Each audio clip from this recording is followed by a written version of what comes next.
অন্যদিকে জলমগ্ন বেলুর ইএসআই হাসপাতালও টানা বৃষ্টিতে একেবারে জল থই থই অবস্থা। হাসপাতালের বাইরে এবং ভিতরে, ইমার্জেন্সি থেকে আউটডোর, হাসপাতালের রান্নাঘর, স্টোর রুম সর্বত্রই জলে একেবারে থই থই অবস্থা।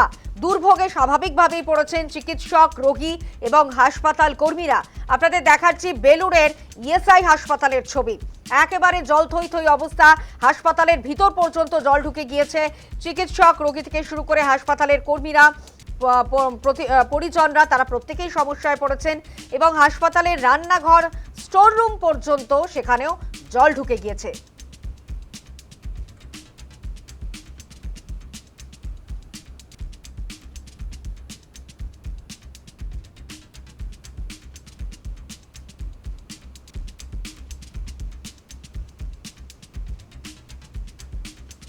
হাসপাতালের রান্নাঘর, স্টোর রুম সর্বত্রই জল।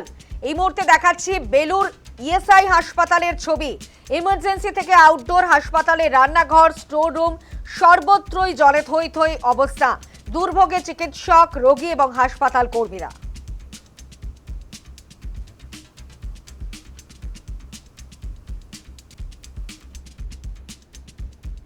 যে সমস্যা, যারা এখানে আসে তারা প্রচণ্ড কষ্টের মধ্যেই থাকে, বিশেষ করে এই বর্ষার সময়। বছর ধরে আমি এখানে দেখছি, আমি মাঝে মধ্যে এখানে ট্রিটমেন্ট করাতে আসি।